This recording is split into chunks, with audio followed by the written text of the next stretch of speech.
Henry Soto here. Welcome to JHS Interviews. And tonight I am excited because we've done quite a few shows. I've done quite a few shows with this guy and his group, BreakTime. And in getting to know him, I realized that he knows a lot about the Beatles. And I thought, you know what? This would be an interesting topic to just kind of go into facts about the Beatles that I don't know. A lot of people probably don't know. And I thought, you know what? Let's just do this. And I asked him to be on, and he said yes. And I'm really excited. Ladies and gentlemen, please welcome musician and Beatles historian, Sean Manuel. Hey, John. Good evening. Thank you for having me on. It's a pleasure to be here. It's a pleasure to have you here. So I feel we see each other like all the time on our other music maker show. But one of the reasons I was sitting here, and it was I was listening to the Beatles actually, and something happened, and I thought to myself, it'd be interesting to do a show about the Beatles. And I was like, wait a minute. I know the Beatles guy. I'm like, I know like the guy. So then I was like, of course, I have to actually get him on. And so I asked you, and you said yes, which I'm very grateful for. And so one of the things I wanted to ask you, I think probably the first thing off the bat is like, when did you kind of, if you can remember back then, when did you kind of like realize the Beatles? Like understood their existence? It all started when I was born. So I believe it. My mom has pictures of me like dancing to Hello Goodbye and even like Bad Fingers Come and Get It when I was like several months old. So I've always been a Beatles fan. Even though I didn't grow up in the 60s, I did grow up to the Beatles music. And it was a very fun experience, and I'm still, very, very connected and attached to their music and the 60s, even though I was not born or did not experience that time. Right. Did your parents love the Beatles? Yes, indeed. My mom she was probably, I think, a year old by the point that the Beatles had come and famously played the Ed Sullivan Show. Mm-hmm. And she got her love of the Beatles from my uncle, who actually plays guitar and is a big Beatles fan, Tom. So, funny story time. Break time's a great time, but story time is also a great time. My uncle was very conscientious of the Beatles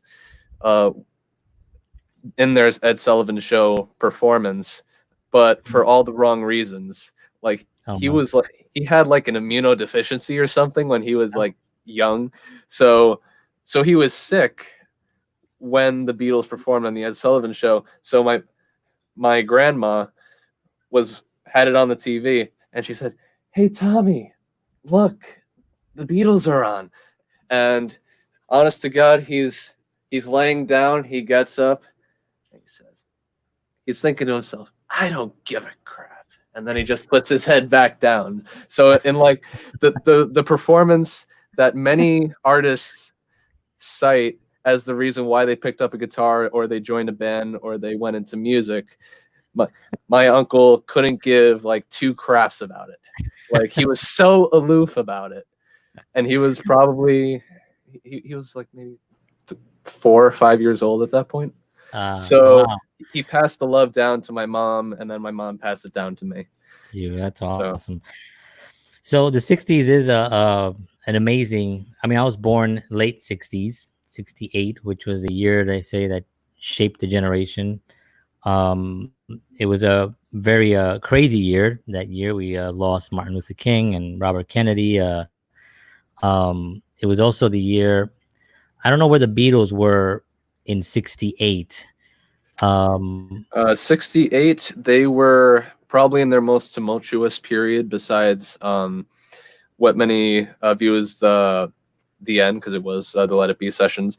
But they were recording the White Album, so they came back from their spiritual journey from India with the Maharishi. He got into a scandal, and everybody completely dismissed his teachings in the Beatles, except for George, who was very into Eastern teachings. But yeah, they went to India on their little spiritual retreat. They wrote some songs there. They interacted with some other musicians like Donovan, who taught finger picking, his finger picking style to John, in which Paul McCartney walks by the tent that they're doing that, and he just has a keen eye for seeing it. He never practiced it himself, but the first time that he does it and Donovan walks by, he's like, how did he get that? But yeah, he just saw it once and did that. They were with the Beach Boys, at least with Mike Love, which inspired back in the USSR. He was like, talk about the girls in Russia. That's what the Beach Boys do. We like to talk about the girls in California. But yeah, they went on their retreat. They came back. Fights erupted in the White Album sessions, but John Lennon cited it as his favorite album, the White Album, and I could see where he makes that point, given that there's so many genres and they're like genres in their purest form. There is experimentation there, but experimentation in and of itself, just experimentation. It's not attached to any other genre. There's rock and roll is rock and roll, jazz is jazz, vaudeville is vaudeville, stuff like that. Folk is folk. So that's what they were doing in 1968. 68. So when you go early, at what period do you think, and I know a lot of people will say Yoko Ono or when Yoko came into the picture, whatever, but yeah, but at what actual where I stand time? Yeah, exactly. Do you remember what period? Was it around the White Album when things started getting a little bit? I mean, listen, when you're the most famous band right in the world, and you actually don't even like touring anymore because it's just too crazy.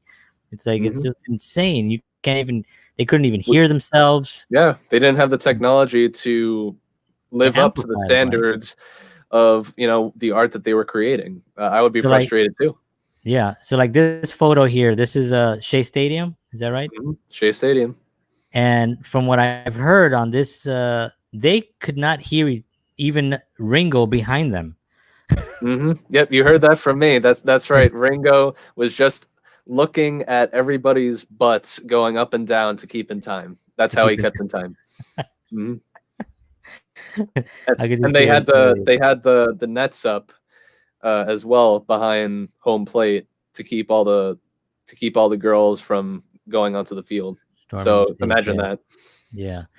So so they retreated back to the studio and they gave up touring. What year? They gave up touring in 1966. Their last show was Candlestick Park, and it wasn't known to anybody at the time. The Beatles were the only ones that knew. They made a vow that would be their last concert. That was their last tour, and they were just disenfranchised by it because they had to be so protected. They were carted out in a truck that was meant for storing gold and money. So that's just, imagine that. It's like so dehumanizing, isn't it? Yeah, you just feel like property, just moving around cargo, valuable cargo.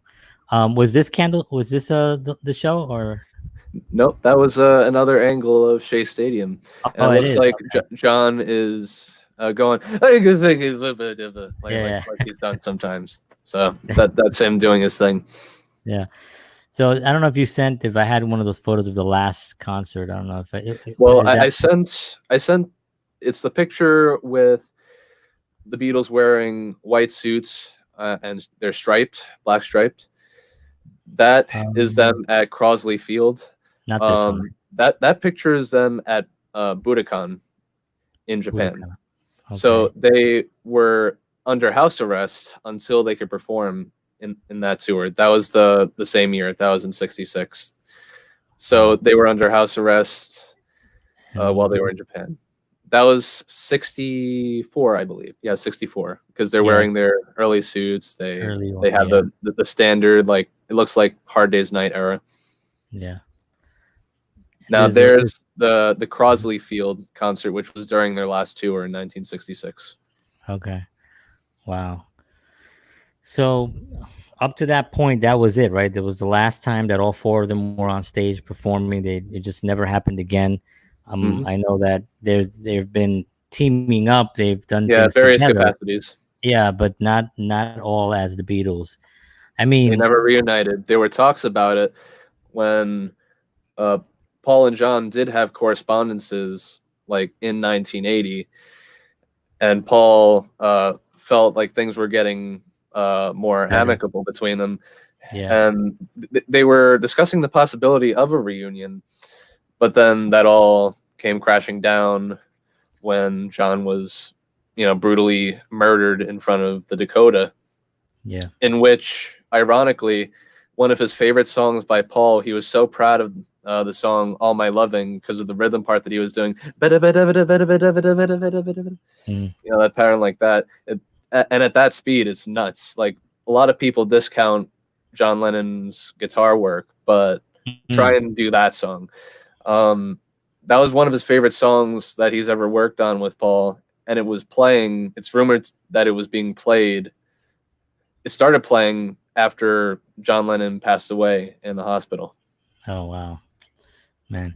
I mean, I remember I was young and I wasn't like Beatles. I didn't know much about. I knew who he was, but I was probably I think I was 12 years old, I guess. So I was aware, it was such a tragic thing, especially going that way. And then living in New York, I would go and I lived not too far from there. Actually, I would walk by the Dakota all the time, and then walk by the Imagine area. And every year the flowers and everybody would gather, and it's still Yeah, happening today. yeah, yeah. Uh, And Yoko lights a candle yeah, in her study every yeah, year in honor of him. every Yeah, and I've seen her many times in New York. Because I lived in that area, so walking down the street, I would see her and Woody Allen and a whole bunch of other people that just hang out around that area, the Upper West Side. Um, You knew Sean Lennon, right? You yeah, I actually met. had some Yeah, conversations I've with had him. a lot of conversations with him. Really nice guy. Really nice guy. I mean, your father is John Lennon. It's like, What immense pressure! yeah. I mean, it's not to incredible. digress, but Elvis's grandson, given that hearing the news that he committed suicide, just Yeah, like imagine that, like, with that pressure, like all these people who are descendants yeah, of these people that have made such big names of themselves living in their shadow, like yeah. it's a hard existence to live. It is not only that you know, 'cause it's not that just they were just great musicians, but they became such a phenomenon. You know what I mean? It wasn't just the Beatles were just these musicians, you know what I mean, that had like a lot of hit records. They were like the band, you know what I mean? They Yeah, are the band. They are still considered the band yeah. of planet Earth. So it's like, and Elvis, the Beatles loved Elvis. So now, you know what I mean? They, It's just like the pressures and it's ridiculous. yeah, the Beatles infiltrated like everything in the culture. Like the culture, uh, the Beatles weren't really like reacting to the culture as much as they were just like dictating the culture in a lot of aspects. Like, imagine, just look at what they've accomplished in 50 years. They're still selling records, they're still being streamed.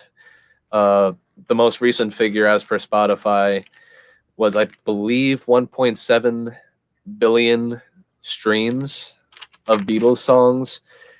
Yeah.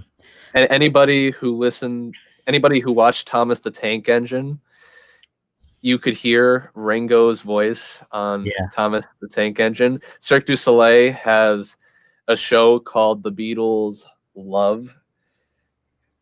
There's a show called The Beat Bugs I was now just gonna that mention has that. Yeah.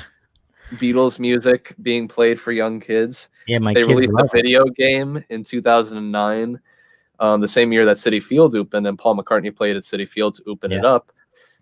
The Beatles rock band, introducing them to their music to even more people. They have every year Abbey Road on the River, which is a festival, the International Beatle Week, the Beatle Fest, which I've been going to every year now since 20, I think it was 2016. My first one was 2008. Funny story. My mom had Patty Boyd's book signed by Patty Boyd, and 8-year-old me was there at the Beatle Fest in front of Patty Boyd. After she signed it, she went like this to me. So I nice, had a little interaction with Patty Boyd. sweet. And And then yeah, yesterday, was another way to imagine what would the world have been like without the Beatles. So, right, and it used their songs. So these are all, great ways that they were marketed. They were the first band that was like, became a multinational corporation and became right, a brand, and they right, became culture. The Beatles weren't just, like you said, they weren't just musicians. They were culture in and of itself. right. And when you get that type of pressure, as in a band, it's really difficult to try to maintain that level of excellence. And I think, not the playing part of it, you know what I mean? But they must have known at some point that this screaming is got to slow down at some point, and then we just got to play. Then we just got to play. And then, but when is this going to happen? Like the frustration of having to wait for this to kind of like chill out. Because even Elvis, right, had the screaming, but he went into the army, and then he had a '68 comeback, which was a little bit of screaming, but not a lot of screaming. And then he had his Mm-hmm. Vegas years where it was just people like really kind of really happy, but not this passing out ridiculous Mm-hmm. kind Yeah, of it thing. And he was had the it was highbrow okay. people. Yeah. It was the highbrow So crowd. sometimes I wonder, like the Beatles in Vegas, you know what I mean? Like if John would have stayed with us, we wouldn't have lost him tragically. Would would we have the Beatles Vegas doing a Vegas show? You know what I mean? I don't think so, because I think John was not ever gonna step foot on a stage Yeah, in Vegas. yeah. He was, one of the richest musicians in the world, and by current standards, still would be. But like one of his songs said, a working class hero is something to be, and he liked, portraying himself as a hero of the working class, and like he loved that side of things, being with the everyday people. Right. It you don't want to have a disconnect with the people, and John really never lost it. He was as authentic as one could get. He was just Yeah. unapologetic. He said his views, and a lot of people have a lot of strong opinions about him, but he was him, and he was proud of himself. Yeah. Perfect And example is his first album that he released after the Beatles, which was the Plastic Ono Band, which was probably one of the rawest albums like ever created. Like the song Mother, you had me, but I yeah. didn't have you. And what other songs were on there? Working Class Hero is Something to Be, um, Isolation. And then at the end, he was mumbling to himself over a progression in a song called My Mummy Died. Like, imagine recording a song called My Mummy Died. How Jeez. heart-wrenching like is that? And having Yeah. scream therapy on an album. Right. Right. I mean, I know that his upbringing wasn't an easy one. I know he probably had the hardest one, the hard upbringing right out of the four. And I think Paul might have had easiest one, maybe, or at least he had a little bit more stability growing up. Mhm. Is that right? Well, something that they both had in common in their teenage years, they both lost their moms. So, Mm, uh, right. but John's life, it was it was harder. He was like always like the renegade type. He didn't try hard in school. His favorite subject was art, and he was great at it when he put his mind to it. But most of his stuff was just him making fun of like the teachers and like people around him.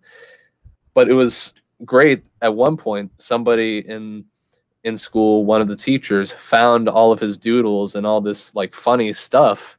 Obviously, he couldn't laugh at it, himself because it was making fun of him, but he put it up in front of the art class, left it anonymous, and then they analyzed like all these different characters and like how funny they were and how clever they were. So he Right. was always creative and Creative guy. artsy, but he fell in with the renegade, like teddy boy, as you would call it, uh, crowd.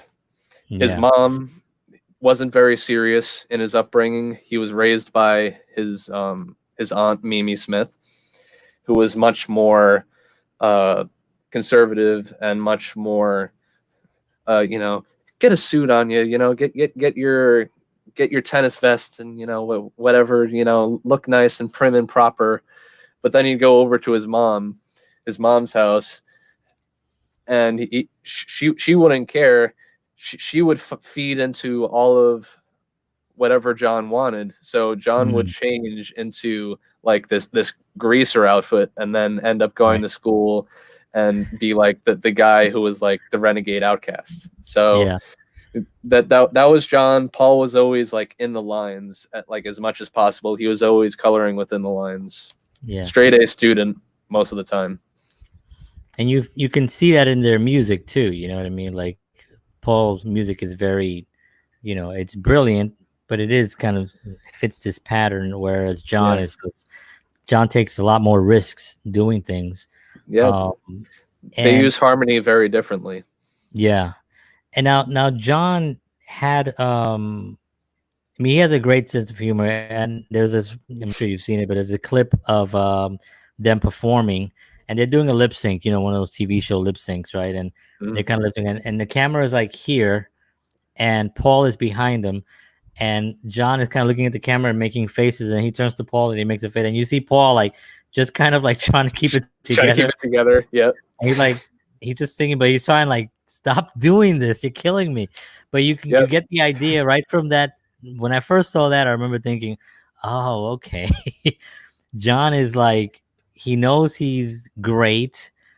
He doesn't take himself seriously. He doesn't take the whole Hmm. thing seriously. The whole thing is ridiculous. Girls Hmm. screaming and all this stuff. We're just Yep. playing songs. And you get that idea. And that was part of his brilliance. So let's go. We talk a lot about John, obviously, because he was such an important. He was the founder of the Yeah. band. It started as the Quarrymen, a skiffle group. Right. It went on to being the Silver Beatles. They got Paul when they were the Quarrymen from a festival. They were playing in front of a church. John, like you said, he's always like the guy not taking stuff seriously. Like he was forgetting lyrics and like making his own up as he was singing songs. And then John's friend Ivan brings Paul in, who was 15 years old, and he has a guitar and he's playing it left-handed. And he's playing the song by Eddie Cochran, 20 Flight Rock. And he was impressed that one, he could play a really good guitar, and two, he remembered all the lyrics because That was his biggest thing. Lord John could not. Yeah. John could not. But the problem was John was absolutely plastered. He was absolutely drunk. He was Yeah. drunk out of his mind. And afterwards, they had a conference. And the thing was, with most of the inclusions in the Beatles, they were like, too good to let go. You got to get him before somebody else does.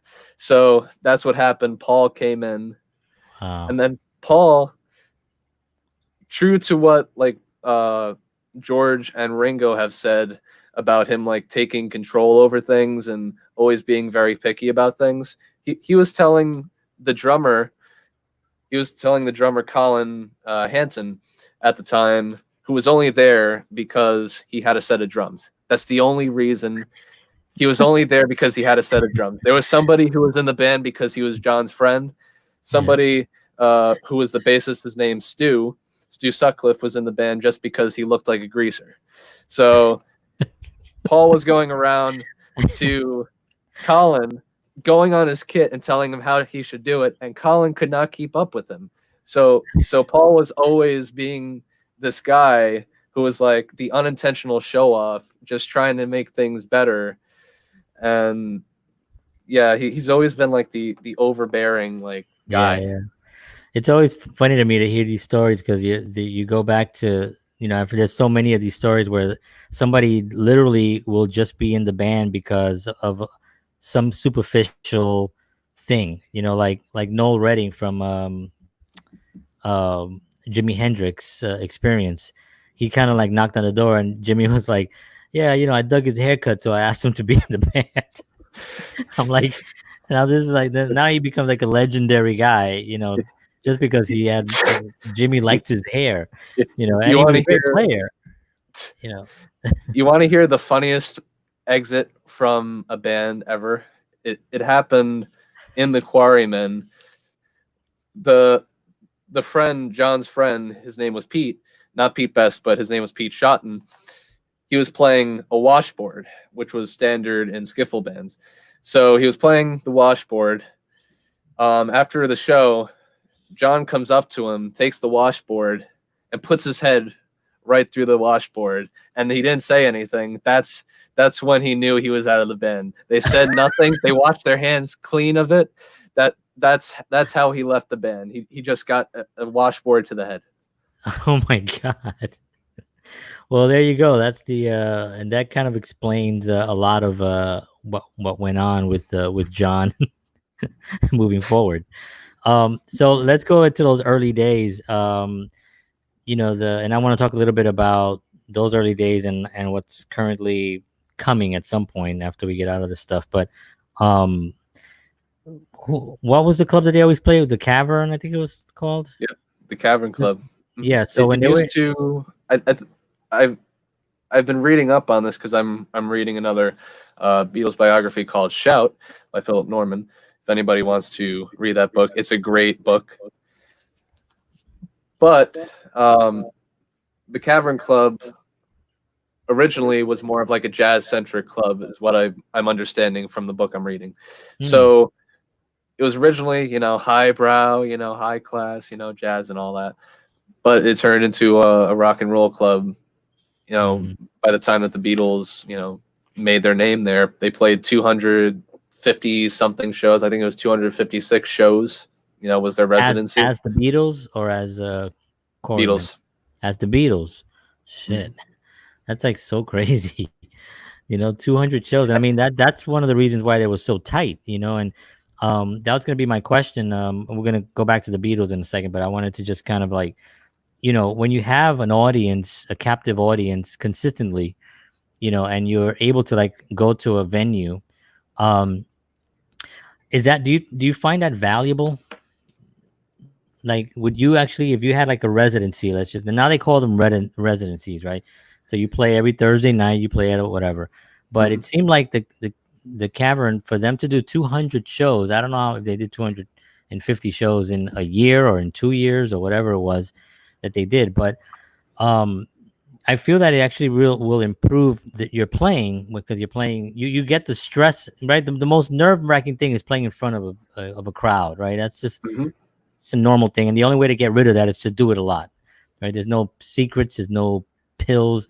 Oh, there are pills actually, but yeah, they took Preludin when they were in Hamburg. So their original manager, Alan Williams, was there, and they were just like, before Preludin, they were just playing up on stage, and they were just like the tightest, they were just tight in performance, just like up here, just playing their thing, like Yeah. But then Alan said, "Make it a show, boys, make it a show." And then the Here's some club grudge. owner of the Indra club in Hamburg said, "Yes, mock show, mock show." So that's where we get mock show from. But Oh, yeah, the mock show, boys, happened in Hamburg when the Beatles were doing their first shows. And a funny thing, obviously not a funny thing, but the fact is, when they were in Hamburg, they were really inventing the lifestyle of a rock and roller as we know it, as like, sex, drugs, rock and roll is right. basically The the whole cliche. cliche. Yeah. But they lived it. They had preluding, and then they were stomping every night. One, to keep their drummer at the time, Pete Best, their timekeeper in time. They were trying to keep their timekeeper in time. And two, there was an old lady above the club who would complain about the noise. So they were just being rebellious and, trying to stick it to her, up there. So they became the best stomping English band in Hamburg. That was like the reputation. The original, the first band that was like bigger than them in Hamburg was called Derry and the Seniors, but they overtook them, and nobody knows who Derry and the Seniors are now anyway. So Right. the Beatles are the Beatles, Yeah. And they played like 4-hour, 8-hour shows down Right. in Hamburg, and they slept in the club. They slept in the club, like in a back room, all cramped. It's such an amazing time, because I don't know if you can really get away with that today. There's also the stigma of that. Oh, you're sleeping in a club. Like it's back then. It just seemed like, well, yeah, of course, this is where the music is, where I play. So why not sleep here? I remember Al Pacino saying he slept on the stage of the theater, that they allowed him to sleep there because he had no place to sleep. So he slept on the stage in the theater, and that's where, that's where he slept. But it's very romanticized, when you think about it back in those days. And today it doesn't seem as romantic, maybe Mm-hmm. because rock and roll is already here and a lot of other genres have come and go. But just getting to the club situation, where's our where's our cavern? Are we ever going to get you think, is that ever going to come back, that type of environment where you can just get up on stage, four guys, and just play music, 200 shows in a year or whatever? Well, my crystal ball is always optimistic, so I'm hoping so. We have establishments around in the Hudson County area, but they're just not as conducive to a show as one would think, like having a band in, and having huge capacity, and having a good like marketing strategy behind them. I think Because that's what it is. they're not really pushing themselves, and they're not adapting to the times. We're in a social media era, and it's great to have print ads and ton of press around and all that, but you gotta get on social media. The band can't be the only thing promoting. Sometimes there are some bands that suck at promoting, but there's also a lot of establishments that also suck in that area. Because what if the food's not good? What if there's like just an unhealthy atmosphere? Or what about if the decor is off or something like that they're not taking into account, if they're just thinking about, oh, how many people can they put in here and how much money can I get? And like, what demographic people are they? Right. I wonder what the food was like at the cavern. They had the Beatles. Well, they're all right, but imagine you British food. tried the burgers. Shout out to the Vic. Shout out to the Vic. If you love the pizza, you're gonna love the burgers. So shout out to Al and Mary and Nikki and all the Pachechniks and all of you guys at the Vic, the staff of the Vic. We can't wait to play there. Yeah, that's a really good spot. I say that they're the closest thing to a cavern, because they're kind of set up for that. they do promote it. I see it on they're always Mhm. promoting their performers and stuff, and they get really good acts and stuff. So I think that Yeah, that's so there is they're the definitely, most. Yeah, they're the most well equipped in Bayonne, at least. Yeah, yeah, absolutely, they've got a great operation yeah, running there. absolutely. So So shout out to them. yeah, absolutely. Shout out to the Vic. So let's talk a little bit about let's get back into the Beatles. um, let's talk about Ringo. Um, when did how did that whole Pete Best thing? Obviously, you can never say like if we would be talking about Pete Best today in the Beatles without Ringo, or you could because you don't know, you just don't know. Hmm. But when I listen to some of the tracks of what Ringo did, his playing is freaking brilliant. Like Hmm. his playing, what he added to that band is just equally as brilliant as any of the other guys because he created a voice. Like you can't even hear Yeah, these his songs. playing is melodic. Yeah, it's so melodic, and then the fact that he plays like reverse, like he has, he's Yeah, not he's a on a band. right-handed kid, and He's got a he's right-handed kid, and playing he's lefty. playing. Yeah, he's playing this other style. I think that just gave him a lot, and he even talked about it. He was like, it took me longer to get over here, so I stayed here, and that just gave it a different sound. So you start thinking about it. You're like, well, would it have happened had Pete Best stayed? You don't have the answers to that because we don't know. How good was Pete Well, Best of a drummer? Do you know? well, given what I said earlier, the fact that the Beatles had to stomp on stage for their timekeeper, who was supposed to be Was it as the Pete? drummer is keeping time. Yeah, Pete Best was there at the time in Hamburg, Oh, so okay. So then he it was. shows his level of skill there. Yeah, That um they struggled. they struggled mightily to the point of their front men having to stomp Keep the on time. stage for him. Um, Yeah, yeah, but that's rough. it's one of the most dramatic and saddest things in like rock and roll to have ever happened to somebody. But it really had to happen for the Beatles to get that creative force, that Yeah, unit together that we know today. The sad part, what makes it even sadder, is the Beatles couldn't go and approach Pete Best face to face and just tell him. They left it to their new manager when they ousted Alan Williams, Brian Epstein, the master marketer and like genius behind like most of the branding of the Beatles and keeping their egos in line. They left it to Brian to deliver the news, which was a very sad thing. I yeah. have experience firing people from bands, from my band, You do it on a so I text, know. just like I did it don't on a come call. back. I've done it on text. I've done it on calls. Yeah. But Yeah, I it's did better than the Beatles did. At least yeah, you have to give him the respect. He was there with them, so at least you could have, been a man and approached him, mano a mano, and just said, sorry, but yeah. you're out. But Yeah, I mean, but also to look at it in their position, they have no idea what they're about to do. What I mean? They're hmm. just trying to survive. They're just trying to put together the energy and the songs that's building up, the power that's whatever it's generating. They feel something is about to generate, something is about to blow. They're probably not just thinking he's not going to get there. Let's just keep moving this way, and then within that whole environment and craziness going on, they just decided, you do it and tell them, and also I Yeah, don't think there was much of a closeness or a respect. You know what I mean? There yeah. really wasn't that much because if you're telling me that they had to kind of like hit pounce on the floor to try to get him to stay time, I think that was pretty bad. Hmm.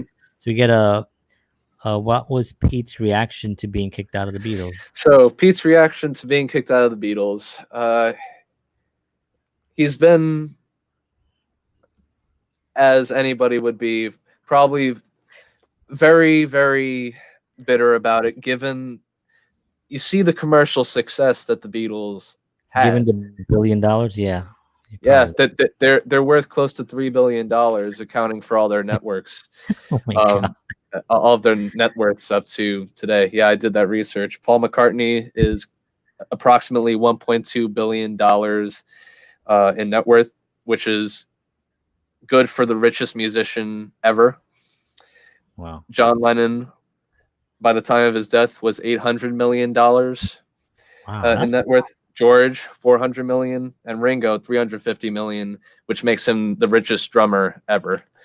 So imagine putting Pete Best in that equation and putting Pete Best as 350 million richest drummer ever. He did form his own group, and there is a clip of him on a show. He went to America and he was answering questions, and nobody knew who he was, and they said Pete, and then they tried to get like certain clues out of him. Then they finally got it out of him that he was in the Beatles and he was the one that was sacked. And then he created his own band, which obviously nobody knows about today. right. Right. So I mean, yeah, there is a tragedy to that. There was also the band Rush had the same kind of similar thing where the first album, they had another drummer, and the drummer was really not feeling going on tour too much and didn't want to leave Canada, and so he kind of like so they got this other guy named Neil Peart, and he showed up with his bags, Sounds drums familiar. and bags, yeah, and he actually passed away this year, which was shocking to us. Um, but was it this year? I think it was this year, right? It seems Yeah, like it was. Yeah. yeah. Oh man, that was like crazy. But he showed up with his drums in plastic bags and in bags, and then the band Rush would not have been Rush without Neil Peart. Had this other guy stuck around, although they were a good band, they would have been a good band. It wouldn't have Mhm. been a Hall of Fame, legendary 40, 50 million record sold band. This again, this is just opinion because you never really know what could have happened. Mhm. So that's how Pete took it. There's no other way you can take it. When did George come into the picture? Because I that's always been kind of foggy for me. So George he was brought in by Paul, Oh, and he was very, very young. That was his problem, uh, that John saw. Obviously, if you have somebody who is like 14, 15 years old, like by the time that Paul is like 17 or 18, and John is a few years older than Paul, what gigs are you going to get? Like you're not going to be able to play in clubs. They're not going to let you play.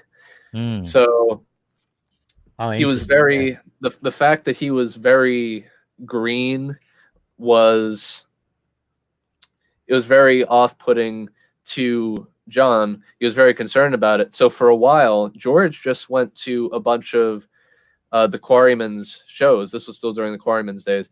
So he went to a bunch of the Quarrymen's shows, and he was there with his guitar, and he was trying to pick up. He was also learning, a very active learner like Paul was. So he Mm. was in the back, learning stuff that the Quarrymen played, and sometimes on the odd occasion, John will let him up on stage to fill in if like one of their other guitarists wasn't there. So he was like the last resort in the early days, Mm. but he impressed John by some of the songs that he played. Like there's this tune called Raunchy that goes da da da da da da da ba da da da da da da. Really groundbreaking for the time that John really enjoyed that song. Mm. But yeah, he was like the last resort for a while. The only good thing that he liked about him was his hollow arch body guitar Right. for a long time. And then when he grew out of his innocence, then he started to get more respect. But the hierarchy of respect was always John, Paul, George, and then Ringo was at the bottom. But Right. George was always the one getting the scraps from John and Paul, and he even had to fight to get his solos on certain Yeah. songs. Like Yeah, I that's heard how about contentious it was, like with the competition in the band. Imagine fighting to have a solo like on a song. I've had to do that, but I don't have to imagine. I remember that. John, another solo. Shut up. Um, but with I remember. I think it was John or Paul. I don't remember which one, but one of them were in an interview. They were talking about how back then, there was no internet. You had to learn the chords by having the records, and then Mm-hmm. not everyone had records. If you had a really good record collection, you were a friend. People wanted to hang out with you, right? I mean, that's how Mick Jagger and Keith Richards, right? He saw him on a bus or something, and Jagger had a stack of records underneath, and he's like, "Oh, what you got there?" And then that was the whole start of it, was because of these records. So I remember, I think it was either John or Paul talking about how when they learn a chord, it becomes a B thing, a big thing. Like if you have a B7, Yeah, you're like, oh, B7. yeah, if you We know how to had do the it, E and the A, but yeah, now you somebody got else the brings in. B7. You got a B7. Now we know how to be. I mean, that was like a huge thing when somebody brought another Yeah. chord to the table because there were no other outlets. What kind of a what kind of training did they really have? Like what kind of training did Paul have? Well, Paul was the kind of person, well, he is the kind of person still, but back then he was the kind of kid to lock himself in his room Hmm. and just practice guitar chords. And then he'd even take his guitar. A lot of people have admitted to this, taking their guitar in the bathroom and practicing in the bathroom, Right. which he actually did. John's training was a lot more informal. He learned banjo chords on the guitar from his mom. So there was a different tuning, and his mom taught him like basic like banjo chords. Hmm. George, he learned on his own, so he was self-taught as well. And Ringo, he taught himself as well. So they were all self-taught, like mainly in their development. Obviously, Julia Lennon showed John banjo chords, but then John and Paul trained together, and from looking at Paul playing chord voicings with his right hand, Right. John learned the voicings in his left hand. Right. So they taught each other how to play like ambidextrously. So Wow. it was So wild. very, very interesting. So a funny comment here. Adam's like, Hey "What's a Adam, how you record?" doing? Yeah, what is a record? Hey, hey John, you have that 45 adapter picture? What is There we this? go. Yeah, 45s. Good Yeah, old I got 45s. I'm it. All glad right. you brought that up, Adam. It's been So so long. Well, vinyl's been seeing a resurgence, it has, yeah. I but think for the last couple of years. but but yeah, the boom in album sales really was like in the 70s, and like ever since it's been like in a downward trend. Yeah, I think the last 5 years, I know it's gone up a little bit. We got another question here. Out of all the songs the Beatles wrote, which one stands out to you the most, Sean Manuel? There's several approaches to take to this here. Standing out as opposed to good, or vice versa. So Well, you figure if the it song, stands out, it's something that you would think it's good, right? one would think, yeah. So that is a great question. I mean, you're Probably, so invested in the music. You know what I mean? yep, Like you're so emotionally, and I could see emotionally and spiritually invested in the music and who they yes. are.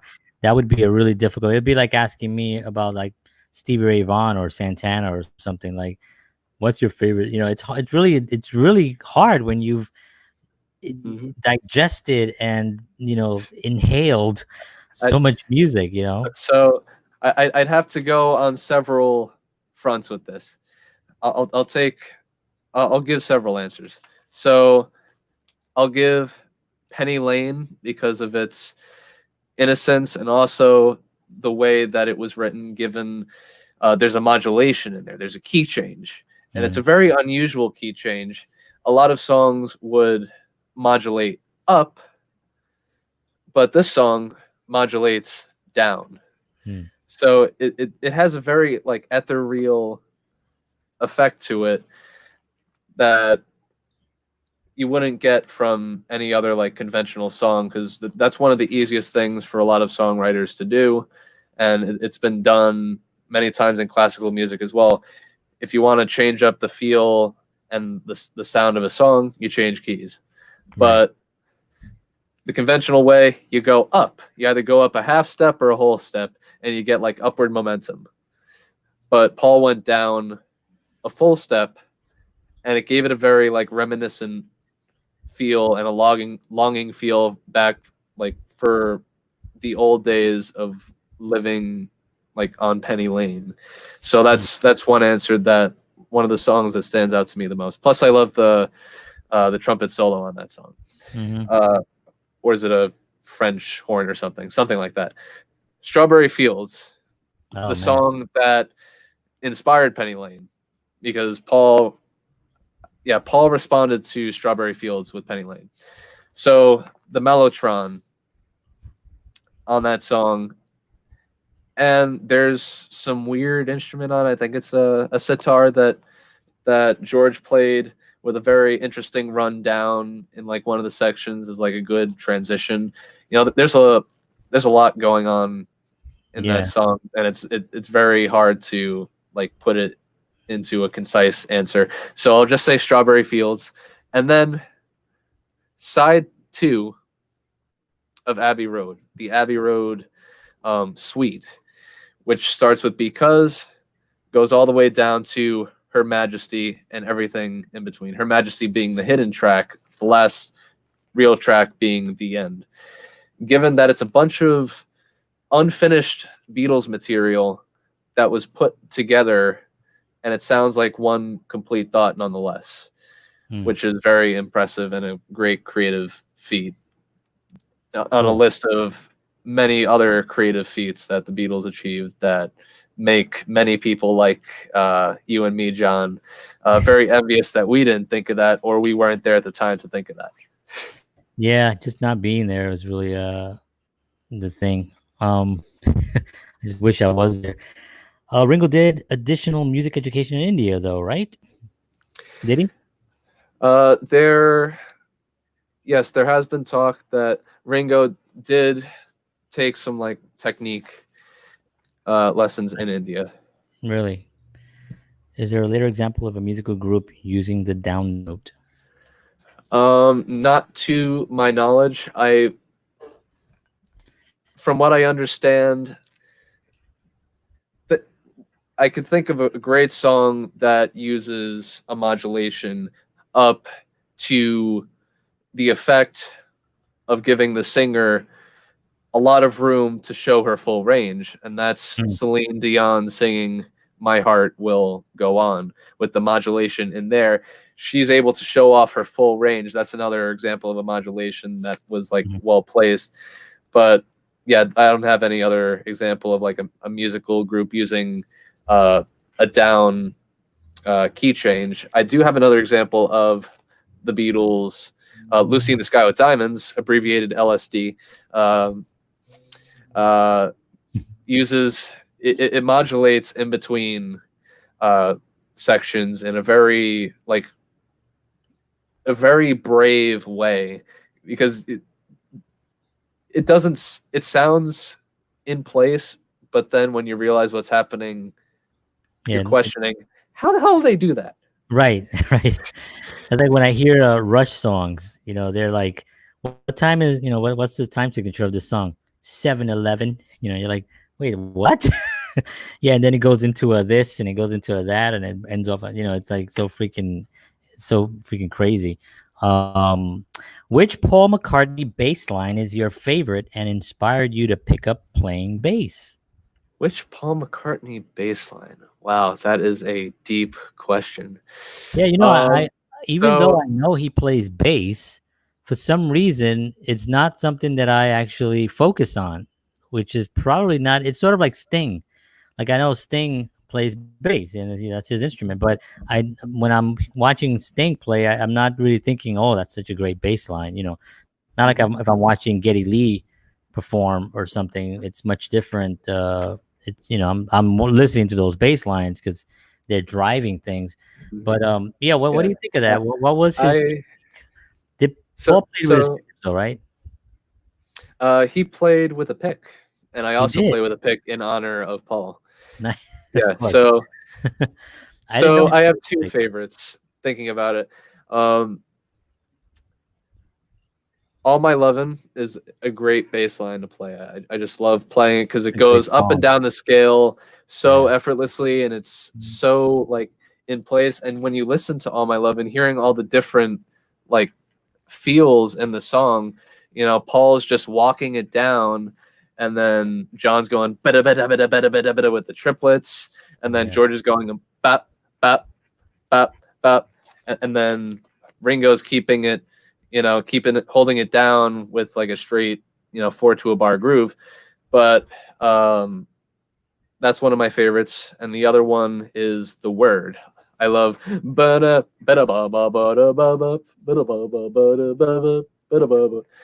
Yeah. that kind of like very bouncy feel. So I like that one too.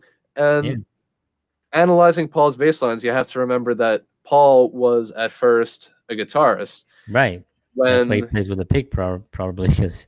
Yeah, yeah. So he translated the guitar to the bass, which Right. inherently made a lot of his bass lines melodic. So you got to look at it through that lens. That wasn't his first instrument, but that's what the Hofner bass is now his trademark. Like when he comes out Yeah, right in a behind you there. live show, you see the Hofner bass like on the screen, and then you see a bunch of like cool graphic effects behind it, like it's like fire and pyrotechnics and stuff. This is Paul's bass now. No. So just imagine it's the same thing for me. I picked up the bass because I had a lot of people flaking out on me on playing bass. So I did the same thing. I picked it up out of necessity. Right. Right. So I have a question for John. When Frampton came out with the voice coil modulation, what were your thoughts? That's from I guess Frampton Comes Alive, where Mm-hmm. it's Great very. album. I love it. Oh man, what that album was like, unbelievable. I loved Um, watching Peter Frampton in the All Star Band in the '90s. I oh loved man, and watching him playing his solos on other people's songs like White Room. He absolutely ripped tears it on that up. thing. While Jack Bruce was killing Yeah, it on the fretless bass and going nuts. They were in perfect tandem. yeah. I But just go ahead, John. I watch a lot of Frampton videos, and actually the last I don't know the last couple of weeks I've been watching interviews with him, and just hearing him talk about stuff, and there was a concert also which I watched also, and I think it was like 2019. I think it was like in the summer or something, and he was playing incredible, just phenomenal. I mean, that whole voice modulating thing was and still is to me like a foreign thing. Like I don't particularly Talkbox. understand. Yeah, yeah, that talk box thing, or Vox box, whatever you call it. Yeah. I was never really into that. It never really. It seemed like very gimmicky, but because he Like was one. there's like 2-3 songs that I know that have like that Yeah, thing on it. Like wah, Joe Walsh uses wah, it wah, wah, wah, on wah. Rocky Mountain Way. Right. Frampton, I uses think it on if several songs. placed But correctly, it has a place. But if it's just like your main thing, like it he wears had it, itself out. it does. I think so, and I also think that when you play the way the way Peter does, you really don't need to do that. You know what I mean? Like now he has to, right? Now he has to because the whole song's like wow, wow, wow, wow, wow, wow. And it starts like that, and it's part of the sound. So he's created and he's made it his own. But whenever I hear it, anyone else doing it, all I think of is Peter Frampton. Like I can't Hmm. look at anybody playing that thing and think, "Oh, you made it your own," because that's. So anyway, that's my thought, Adam. I'm not gonna be going, "Wop, wop, wop, wop," But it was interesting in the '70s, and that album, Phantom Comes Alive. I mean, come on, that's one of the greatest live albums of all time. I think it does rate up there as one of those great albums. So let me see. We have another question. Bon Jovi also used a voice call on a bunch of songs. Yeah, probably. You gotta hold on. Anyway, so Sean, let's head out. Let's start wrapping up and start talking a little bit about like Mhm. what for you the Beatles moving forward. Especially with what's currently happening in the world. How I appreciate music more now than ever. I've been playing a lot now, on some other platforms and Yeah, stuff. And yeah. Hey, John, we inspire each other. yeah, It's great talking with you, and when we jam, it's some at the real experience because you bring people together, you pull something out that wasn't there before. It's just yeah. magic. It really is, and I'm really grateful to you and the guys, that you let the old man sit in and stuff, and and I was able to actually play again, and lately I've You been still got it. yes. So, but it's been a lot of fun, doing that. So moving forward, what are you thinking with what's happening, and not to get too deep into it, Hmm. obviously, but Yeah. with the music and the Beatles and what it means to an artist, some words of encouragement for people out there that are kind of at home getting ready to be launched and to get out there again. Yeah. I draw a lot of parallels between like the contentious times that we live in today to the early 60s when like JFK was assassinated and people were looking for something to be happy about, looking for a reason to be hopeful, looking to know it's okay to go outside, it's okay to be normal, it's okay just to embrace life again. And in the 60s, the Beatles, it was the Beatles and it was the Beach Boys. That they really brought a lot of happiness and joy and love, which is a universal word. Everybody understands love, um, into the forefront, and that defined the decade. The 60s was the love decade. Mm. I I feel like When I was born. we need something like that again, and like how you described me in the promo, we need something sincere. Our music is like today is not sincere. It's very mass produced. It's very formulaic. It's the same chords over and over. You can play hundreds of songs with the same chord progression and um the same canned like bass drum line over compressed. You put a little reverb on it, put a little tap on it, and then you've got yourself like a standard like rap or trap or hip hop song from today about like some girls and having a ton of money and renting something off of Craigslist, a service for having a red carpet, a plane, and And a like limousine and a and a bottle of limousine champagne. or a Lambo or something driving you, It's like 500 down. bucks. So what we really need is sincere aesthetics. We need joy. We need happiness. We need love again. So Yeah. I'm hoping to promote love and bring us back to being the human race again. Not discriminating between different people like, oh, you're in this camp, you're in this camp, oh, you're this ethnicity, you don't understand this, or oh, oh, you're rich and this is poor, and this does this and this does that, and I don't like you because I'm told not to, or you're Mhm. wrong, I'm right. all of that, getting hung up on that is just very, very unhealthy, and it's not worth people's time. Yeah. So without art, the earth is just as I like to say.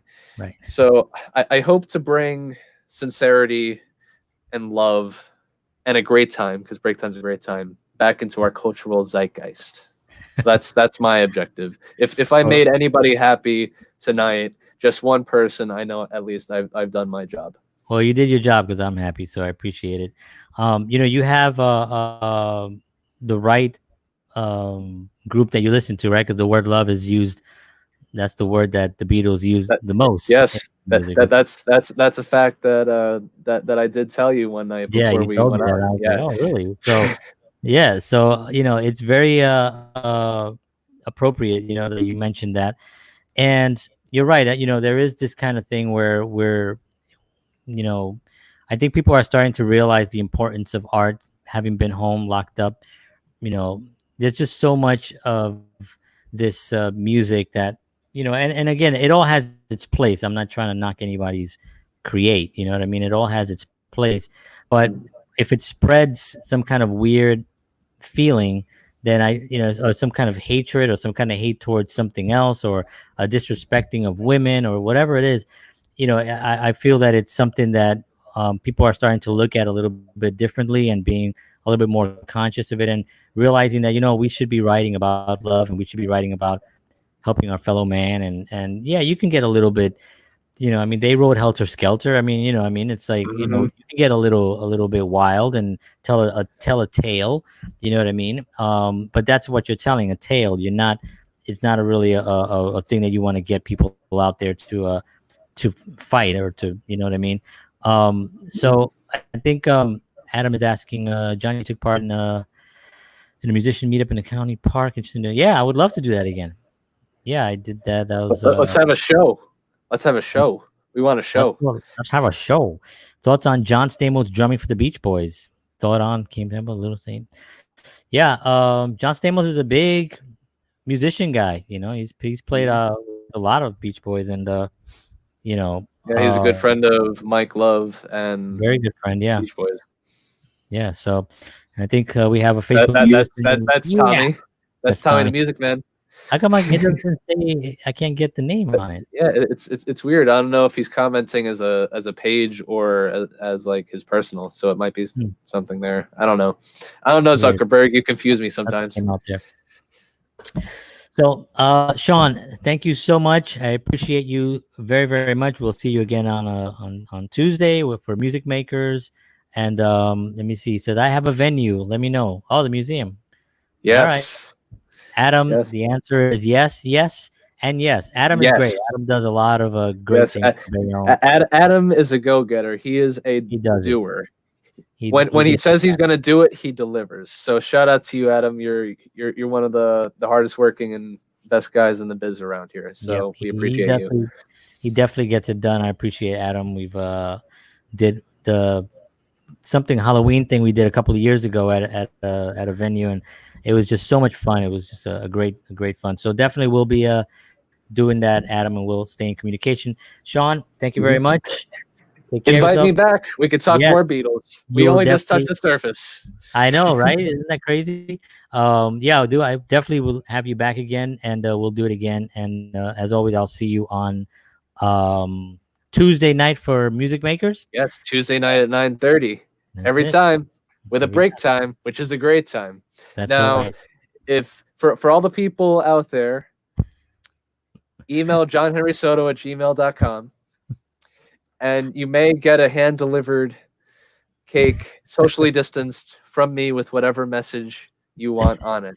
So you'll get your own break time cake delivery service from Wow. me, because I care about everybody out there and I appreciate those that tuned in. Well, So you guys are why I do it. awesome. Thank you, Sean. I appreciate it. Have a great night, and I'll talk to you soon. Rock on. Stay Peace. safe and healthy, everybody. You too, man. All right. Awesome. So that's Sean Manuel. Man, always learning stuff about the Beatles with him. And he just, off the top of his head, he just knows all this information, plus all the research and all the books he reads It's really interesting to see someone that's so young, so passionate about the Beatles. But I'm really excited to see that because it's groups like the Beatles that really change the way we think of what music is and how a band is and how that whole thing that they created was just such an important part of our history, because it's history. The Beatles are part of our history, and they're incredibly important to understand what the impact was, and the songs, which I didn't get a chance to talk about with Sean, which I'll definitely have him back again. But I wanted to get into how experimental they got in the studio with the songs. It was very, some of the stuff that they did there, it's just like revolutionary for the time, and even for today. People don't have that kind of cojones to do stuff like that, and I love that stuff. Sean Manuel is awesome, says Facebook user, which I believe it's Tommy. So thank you very much, Tommy. I appreciate you guys, and I will see you all Monday. Actually, I'll be back Monday, and I'll be here with Eva Visco is going to be on. She's an actress. Really excited to talk to her about acting and industry and all that cool stuff. So thank you, everybody. And as